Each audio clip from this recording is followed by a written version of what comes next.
হিন্দুরা যেভাবে আমাদের মুসলিম বোনদেরকে প্রেমের ফাঁদে ফেলে সর্বনাশ করছে, সোশ্যাল মিডিয়াতে এই বিষয়ে নানা রকমের পোস্ট দেখা যায়। তাদের এই ষড়যন্ত্রের বিষয়ে বোনদেরকে সতর্ক করতে আমরা কি করতে পারি?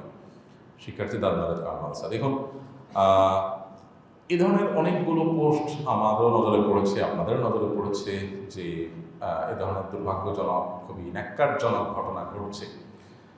প্রথম কথা হলো যে এই জাতীয় বিষয়গুলোকে খতিয়ে দেখা আমাদের আইন শৃঙ্খলা রক্ষাকারী বাহিনী ভাইদের কর্তব্য। আমরা তাদের প্রতি আহ্বান রাখতে চাই, তারা যেন এগুলোকে খতিয়ে দেখেন যে এগুলো আসলে কি হচ্ছে, নেপথ্য থেকে কারা কি করছে। একটা কথা আমি প্রায় বলি যে এদেশের মানুষ সাম্প্রদায়িক সম্প্রীতি এদেশের মানুষের মধ্যে যতটা আছে, আশেপাশে কোনো দেশের মানুষের মধ্যে এটা নাই। যার কারণে আশেপাশের সব দেশের মানুষরা সাম্প্রদায়িক সম্প্রীতির সবক বাংলাদেশের মানুষ থেকে নেওয়া উচিত। বাংলাদেশের মানুষ যতটা সহনশীল সাম্প্রদায়িক সম্প্রীতির ইস্যুতে, এতটা সহনশীলতা আশপাশের কোনো দেশের মানুষ দেখাতে পারে না নিকট অতীতে। হাঙ্গামা, মারামারি, ধর্মীয় আপনার বাড়াবাড়ি করতে গিয়ে রক্তারক্তি, নিরীহদেরকে খুনাখুনি, সকাল বিকাল তাদেরকে হত্যা, বাংলাদেশে বিচ্ছিন্ন ছোটোখাটো ঘটনা ঘটলেও বড় ধরনের কোনো ঘটনা ঘটে। আর বিচ্ছিন্ন ঘটনা যেগুলো ঘটছে সেগুলো আসলে ধর্মীয় কারণে না হয়, রাজনৈতিক এবং স্বার্থসিদ্ধির কারণ থেকেই বেশিরভাগ ঘটনা ঘটেছে, আমরা সবাই কম বেশি জানি। তো এই ধরনের পরিস্থিতির যারা আমাদের পরিবেশ গোলা করার চেষ্টা করছে, নানা রকমের উস্কানি দিচ্ছে এবং নানা রকমের সম্প্রীতি নষ্ট হওয়ার মতো কাজ করছে, সেগুলো যদি সিরিয়াসলি আমাদের আইনশৃঙ্খলা রক্ষাকারী বাহিনীর কর্তৃপক্ষ, বিভিন্ন এজেন্সি, দায়িত্বশীল ব্যক্তিবর্গ এবং অথরিটি তারা যদি না দেখেন, তাহলে এটা আমাদের কারোর জন্য কল্যাণ বয়ে আনবে না। এগুলোর মধ্যে কোনটা প্রপাগান্ডা সেগুলো বের করে এনে সেগুলোকে যেমন দৃষ্টান্তমূলক শাস্তি দেওয়া উচিত এবং ঘটনাকে আড়াল না করে প্রকৃত ঘটনাকেও বের করে আনা উচিত। এটা তাদের কর্তব্য, তারা যেন পালন করে, সেজন্য উদাত্ত আহ্বান থাকবে। না থাকলে তারা সহ আমরা সহ সবাই ক্ষতিগ্রস্ত হব। তাদের কর্তব্য তারা যেন পালন করেন, সেটি আমরা অবশ্যই জোর দাবি জানাচ্ছি। সেই সাথে আমাদের সমস্ত মুসলমানদের লক্ষ্য রাখতে হবে, বিবাহ বহির্ভূত সম্পর্ককে ইসলাম কি করেছে? হারাম করেছে। কেন হারাম করেছে আমরা সবাই জানি। মানুষ, আল্লাহ তাআলা পৃথিবীতে মানুষকে টিকিয়ে রাখবেন, মানব সভ্যতা টিকে থাকবে বৈবাহিক সম্পর্কের মাধ্যমে। বৈবাহিক সম্পর্কের বাইরে গিয়ে বিবাহ বহির্ভূত সম্পর্ক করে মানুষের জেনারেশন পৃথিবীতে টিকে থাকবে না। প্রমাণ কি? প্রমাণ হলো পৃথিবীর যে সমস্ত দেশে বিবাহ বহির্ভূত সম্পর্ককে অ্যাপ্রিসিয়েট করা হয়, বৈধতা দেওয়া হয়েছে এবং সামাজিকভাবে এটাকে দোষে কিছু মনে করা হয় না, সেখানে বিয়ের বালাই নাই, মানুষ কোনো রকম আপনার মিউচুয়াল আন্ডারস্ট্যান্ডিংয়ের মাধ্যমে তার কাজ সেরে নেয়। এই সমস্ত জায়গাগুলোতে মানুষের জন্মের হার কমতে কমতে প্রত্যেকটা দেশে এখন ভয়ঙ্কর পর্যায়ে।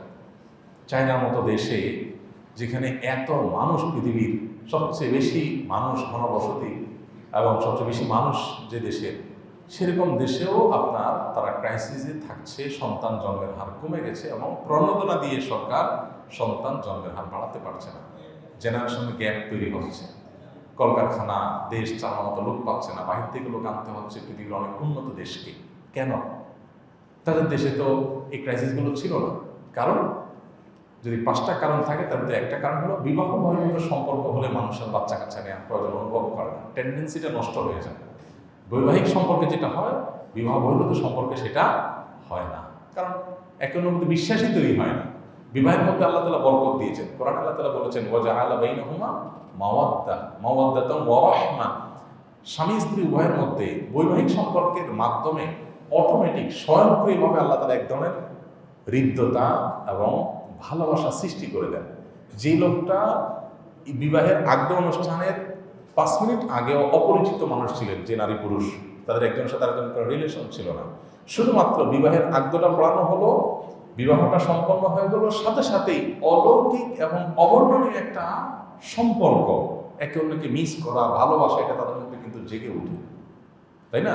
যারা বিবাহিত মানুষ তারা জানেন যে অবর্ণনীয় একটা টান স্ত্রীর প্রতি, স্বামীর স্বামীর স্ত্রী। কিছু অমানুষ আছে, তাদের কথা ভিন্ন, সাধারণত মানুষের প্রকৃতি এরকম।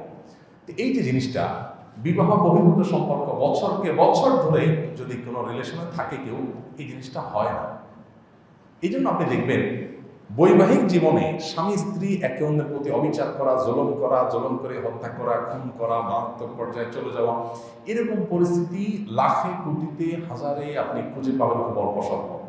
আর তথাকথিত এই প্রেমের সম্পর্ক বিবাহ ছাড়া যেটা করে এটার মাধ্যমে যে রিলেশনগুলো হয়, এই রিলেশনগুলোতে আপনি প্রায় দেখবেন ধোঁকা, প্রতারণা, আজকে ছেঁকা খাইছে, কালকে ছেড়ে দিয়ে চলে গেছে, তলে তলে আরেকজনের সাথে করছে।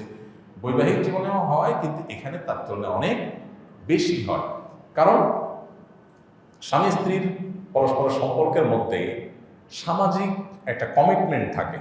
সমাজের মানুষদের উপস্থিতিতে, সাক্ষী আপনার শহীদের উপস্থিতিতে, সবার মধ্যস্থতায়, দ্বিপাক্ষীয় প্রচেষ্টায়, দুইটা ফ্যামিলির বন্ধনের মাধ্যমে এই সম্পর্কটা গড়ে ওঠে। এখানে একটা সামাজিক দায়বদ্ধতা আসে। তথাকথিত প্রেম বা বিবাহ বহির্ভূত তথাকথিত এই যে রিলেশন বা হারাম সম্পর্ক, এই জায়গাটাতে সেই জিনিসটা কখনো হয় না, যার কারণে সেখানে মিস ইউজের পরিমাণ অনেক বেশি। কেন ইসলাম বিবাহের জন্য এতটা কঠোরভাবে নির্দেশ আমাদের বৈবাহিক জীবনের জন্য দিয়েছে? এই জন্য কোনো ছেলে নিজেকে হিন্দু হয়ে যদি বলে না আমার ইসলামের প্রতি ভালো লাগা কাজ করে, তো কোনো মুসলমান মেয়ে যদি তার প্রতি দুর্বল হয়ে পড়ে, এটা তার ভুল। আপনি মুসলমান, ইসলাম আপনার কাছে ভালো লাগে, ইসলাম গ্রহণ করেন, ইসলাম গ্রহণ করেন। আপনি ইসলাম গ্রহণ করেছেন আল্লাহর জন্য, দুনিয়ার কোনো উদ্দেশ্য নাই, এটা আপনি প্রমাণ করেন। এটা আপনি প্রমাণ হয়ে গেলে তারপরে যেখানে আল্লাহ আপনার নসিব রেখেছেন সেখানে বিবাহ হতে পারে। তো অনেক সময় এই ধরনের ফাঁদে মেয়েরা পড়ে, এটা পড়া উচিত না। এমনকি ছেলেরা অনেকে পড়ে, সেটাও পড়া উচিত না। আবার সেই সাথে এটাও মাথায় রাখতে হবে যে অনেক মানুষ তারা ইসলামের সৌন্দর্য দেখে ইসলামের ছায়া তলে ফিরে আসেন, তারা সত্যিকার ইসলামকে ভালোবেসে ইসলামে ফিরে আসেন।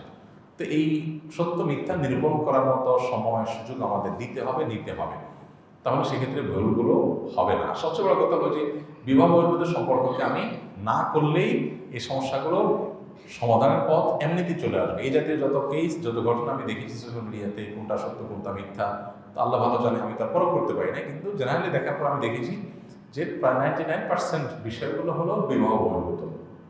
আপনি ধর্মের নামে আপনার বিবাহ বহির্ভূত সম্পর্ক করতে বলছে কি? একটা ছেলে ইসলামের দিকে অগ্রসর হচ্ছে বা একটা মেয়ে ইসলামের দিকে অগ্রসর হচ্ছে, এটা দেখে আপনি তার সাথে প্রেম করলেন, জায়েজ হয়ে যাবে? বুঝেন না আমার কথা? এটা আপনার জন্য হারাম। আপনি হারাম করলে বেরাম তো হবেই। হারাম করলে হারামের প্রায়শ্চিত্ত আপনি ভোগ করছেন। বিধান আমাদের সবারই সাবধান হওয়া উচিত। এই জাতীয় বিষয়গুলো পারিবারিকভাবে খুব বিচক্ষণভাবে ভেবে চিনতে তারপর পদক্ষেপ নিয়ে আগানো উচিত। আল্লাহ তাআলা সব ষড়যন্ত্র থেকে আমাদের সবাইকে হেফাজত থাকার তৌফিক দান করুন। আস-সুন্নাহ ফাউন্ডেশন, উম্মার স্বার্থে সুন্নাহর সাথে।